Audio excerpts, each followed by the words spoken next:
Hello Science fans! Napapanahon na para pag-usapan natin ng isang nakakainis pero napaka-importanting katanungan.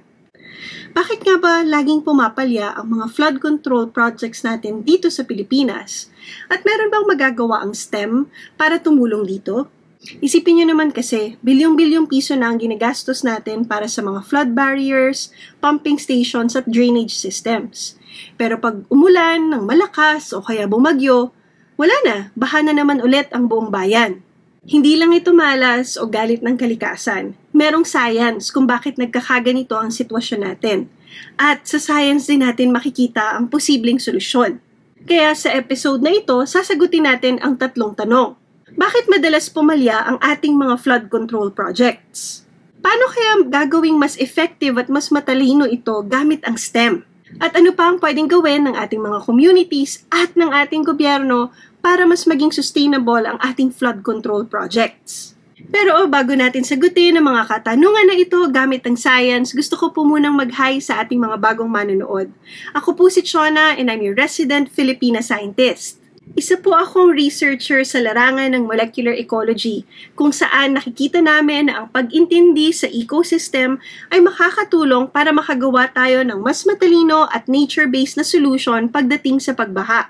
Isa rin po akong guro na naghihikayat sa mga batang scientists at mga engineers na gamitin ang ating likas na talino sa STEM at pati na rin design thinking para makagawa ng mas mga sustainable solutions para sa ating mga communities.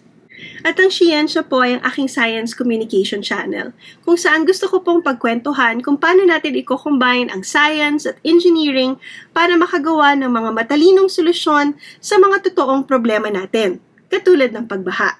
So, bakit nga ba nabibigo ang maraming flood control projects?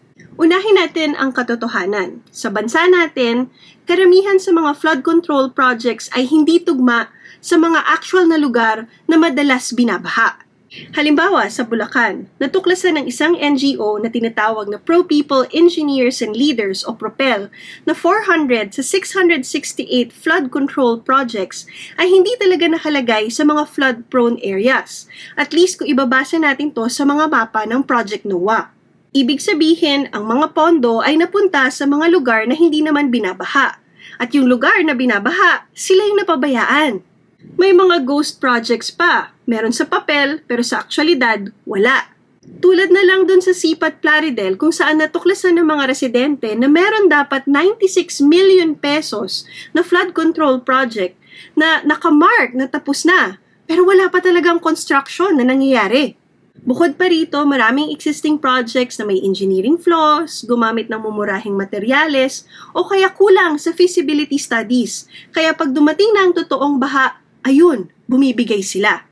At ayon sa DOST, pinapalala pa ito ng minsan nag-overlap o doble-dobling proyekto, watak-watak na pagpaplano, at pati na rin paggamit ng luma o obsolete na mga disenyo.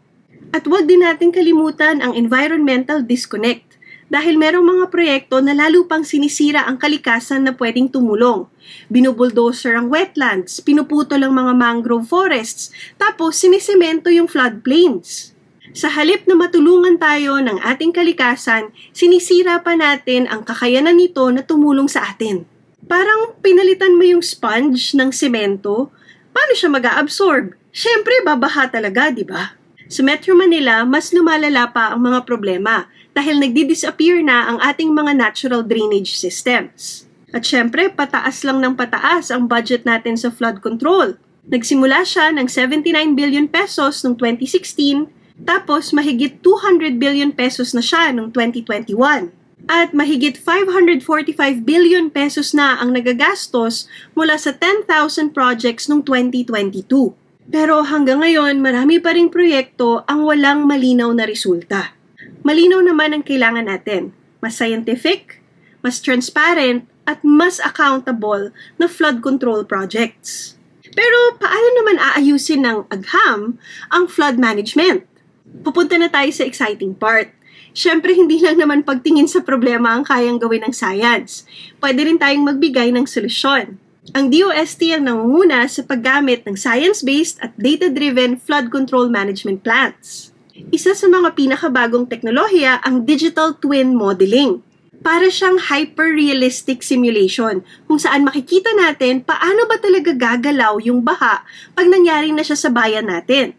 Sa Kawayan City, ginagamit na siya para makita kung anong barangay o bayan ang unang lulubog at para matulungan ang planning sa rescue at relief. Gamit ito, nakikita mo na yung baha bago pa siya mangyari, kaya mas nagiging efficient ang aksyon ng ating gobyerno. Meron din tayong option na maglagay ng smart flood barriers na may automation at kayang mag-react kung ano talaga yung nangyayari sa totoong buhay. Imagine, kaya niya magbukas o magsara depende sa kung ano ang kailangan. Kaya mas mura, mas tipid sa enerhiya at mas efficient. Meron din tayong option na gumamit ng GIS o Geographic Information Systems na kaya niyang imapa kung saan magbabaha hanggang sa point ng kalsada. Kaya mas mapaplano talaga natin ang mga aksyon natin. At syempre, hindi mawawala ang aking favorite, nature-based solutions, kung saan bubuhayin natin muli ang mga sinira nating ecosystems katulad ng wetlands, mangrove forests at floodplains. Kasi dapat natin silang pasalamatan dahil silang natural na sumisipsip ng mga baha. Imagine, 1 ektarya ng wetlands ay kayang sumipsip ng 5 million liters ng tubig. Kasing laki po ito ng 2 Olympic-sized swimming pool. Bukod sa mura at pangmatagalan ng mga ganitong solusyon, nakakatulong pa po sila para paramihin ang ating biodiversity at pati na rin suportahan ang kabuhayan ng ating mga mamamayan. So, gamit ang mga impormasyon na ito, paano nga ba natin masusolusyonan ang problema natin sa pagbaha? Para sa akin, kailangan natin gumamit ng data, maging honest o tapat, at kailangan natin magtulong-tulong bilang isang community. Kailangan natin ng open data para malaman ng lahat ng Pilipino kung saan napupunta ang pondo natin. Pwede rin natin gamitin ang lakas ng AI at remote sensing para maaga pa lang makita na natin ang problem sa ating mga current infrastructure. At pinakaimportante, ang boses natin. Kasi walang mas nakakakilala sa panganib ng pagbaha, kundi yung mga tao na laging nakakaranas nito. Kapag nagsama-sama ang mga scientists, engineers at local residents at tayo ay pinakinggan ng mga namumuno, mas makakagawa tayo ng realistic na solution sa ating problema. Kaya sana paniwalaan na tayo na kadalasan ang pinakamagandang solusyon sa baha ay kaalaman, hindi pader. At alam niyo ba kung paano mapapabilis ang pagdiskubre ng mga solusyon sa ganitong problema? Ang pagsuporta sa mga batang scientists, lalo na ang mga kababaihan, gamit ang Scientia Thesis Grant.